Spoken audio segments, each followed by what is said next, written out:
Welcome back to What Arty Noobs for General Disturbance. This is a GW Tiger, the Tier 9 German SPG. It's located on the north spawn of Prokhorovka encounter, and it's under the command of coffinwarmer. Now this Arty is devised from the Tiger 2, not from the Tiger 1, which most people think it is, because it says GW Tiger.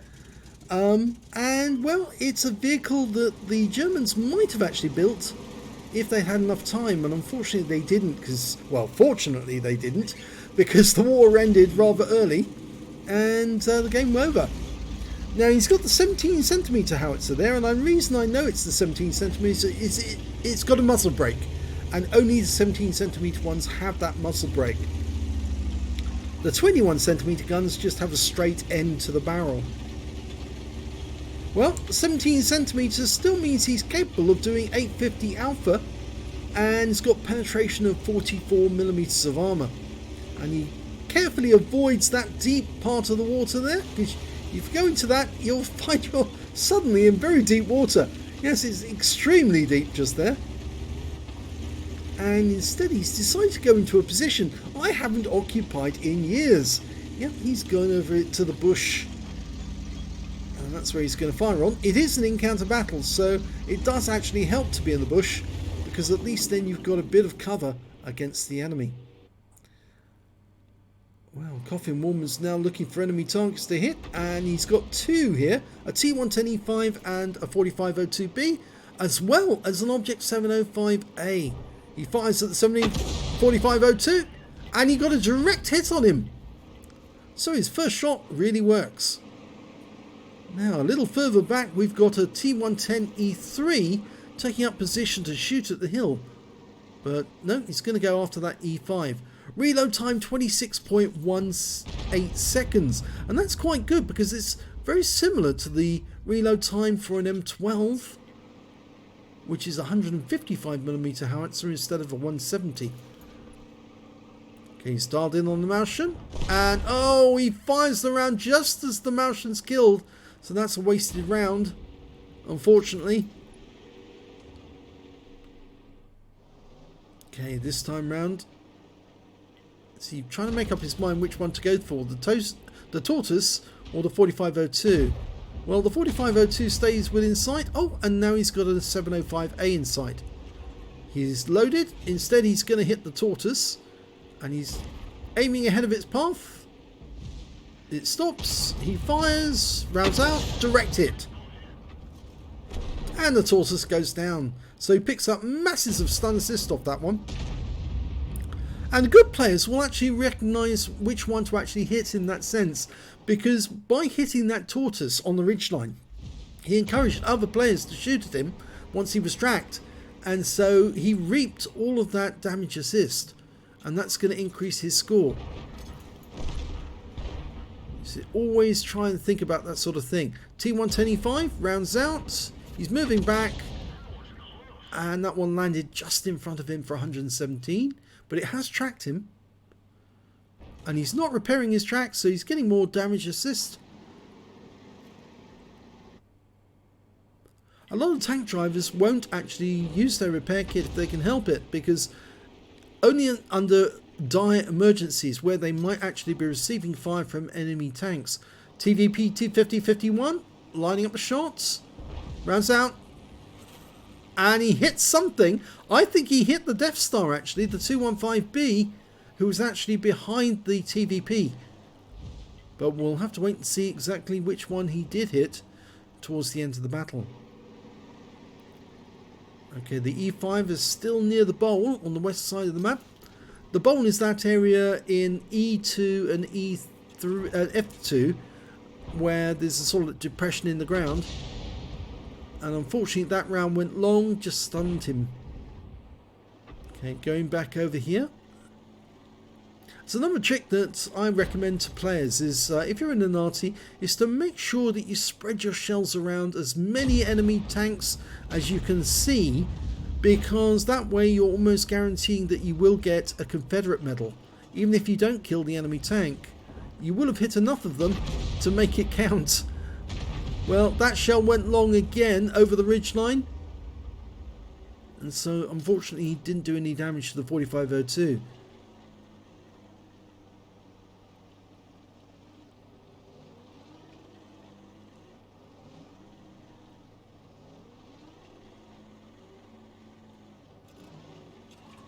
Okay, he's loaded, ready. And that one lands short this time, well short. RNG's not on his side on some of these shots because the shells aren't landing where they're supposed to. It does actually help to be in battle assistant on some of these occasions, because being in battle assistant will let you know exactly where on the ridgeline they're actually sitting. Okay, he's going for that E5, who's retreating. Unfortunately, didn't get it completely right, but the guy's changing course. Here he goes. Walks into the shell. Yes! 372, one critical hit. I think he was tracked.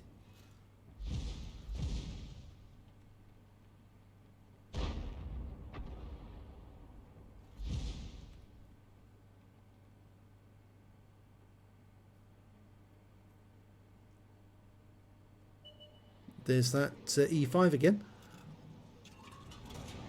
Oh, he's gone.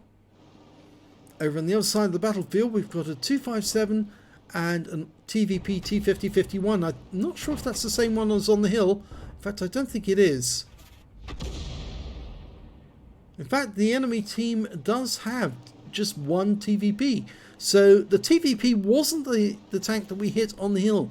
It must have been the Death Star. In fact, the Death Star is out of the game now. He was taken out. Lining up. Rounds out. Oh, ridgeline again. It lands near the railway tracks. And the 705 goes down.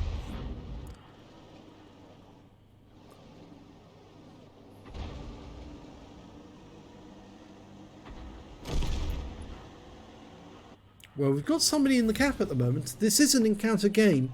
The enemy's going to have to make a move soon to try and get into the cap to get a reset. And that's a lovely hit there on the 4502. 175 hit points off him. The enemy is starting to realise that they need to get a move on towards the cap. And a couple of enemy tanks are right on the crossing line here. Going for the E3. Almost loaded. Rounds out straight away. Lands right next door to him, so it would have done some damage.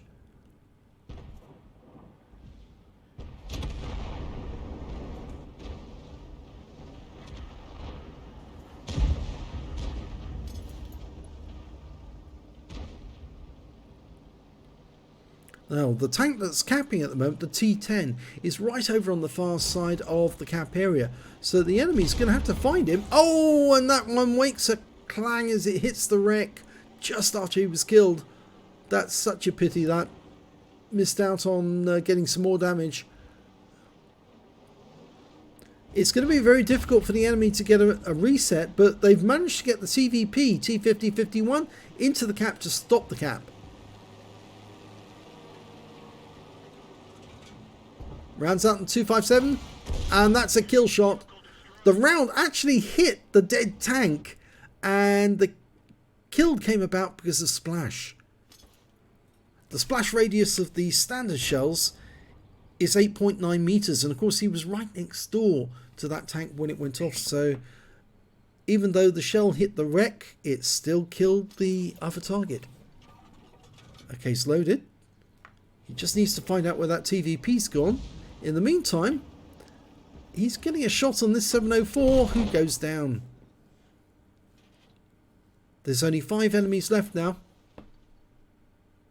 But the capping is being blocked by that TVP, so we can put a round into him. Rounds out, and direct hit for 359.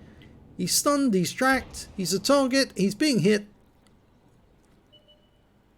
And here comes 257 to finish him off. And now the cap can proceed again, but the enemy did get a reset. It looks like the reset came from the enemy Arty, who is probably about to be revealed. He's probably in that corner. In fact, we've got a Striv instead, and he goes down very quickly. I'd aim next to the railway line, because in those bushes, somewhere in those bushes, is the enemy Arty. And there he is, he's actually been spotted. 3805, rounds out. Long flight time for the shell, but it is a kill. And there's only 2 enemies remaining, an E3 and a Progetto 65. Progetto's somewhere on the hill. There he is. E3's near the railway.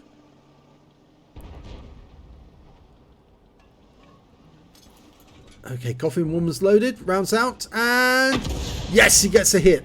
330, he's stunned. He's about to get visitors from above. There's 2 tanks coming down the hill, and there he's gone. And that's the end of the game.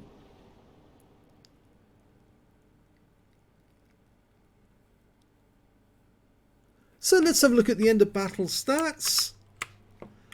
And it's an ace tanker for Coffin Warmer in the GW Tiger. Not just his ace tanker, he got his first mark of excellence during that game. And he got a bruiser medal for getting at least 5 critical hits. He got 15 and a Confederate medal for hitting more of the enemy than anyone else on his team. What did I say? Hit as many of the enemy as you can and you get a Confederate medal. And that's exactly what he did. Well done. Let's have a look at team score. Well, 2,907 hit points of damage. You didn't get the highest damage in the game. That actually went to the Progetto 65, who was killed right at the end. He got 7,024 hit points. So that guy was very, very active indeed. The second highest scorer was, in fact, the Death Star on our own team, and he managed to get 4,449 hit points of damage. And after that, it was the E3 on the enemy team with 4,192. When it came to kills, it was actually the Progetto on both teams. Or was it? No, the Progetto on this team, on his team, did 3 kills, and the E3 on the enemy team did 3 kills. And when it came to base XP, it was Coffin Warmer. 1,053 base experience points to him, because he was tier 9 in a tier 10 game. And, well, the next high scorer was the Object 430 with 966, and that Progetto with 902. He fired 18 rounds, got 7 direct hits, no penetrations, but 14 splash. Damage of 2,907 hit points, all of it of more than 300 meters. He damaged 9 of the enemy, killed 2, and did 2,453 hit points of stun assist off 12 stuns. On a free-to-play account, he earned 36,861 credits, and after ammunition resupply, took away 12,669 credits. He received 1,053 base XP times 2 for the first victory, got 527 from personal missions payout, took away 2,633 experience points altogether. So well done on getting your first mark, and on getting an ace tanker in the same game. Well done indeed. If you enjoyed that replay, please give this video a like and do subscribe to our channel, and thank you for watching.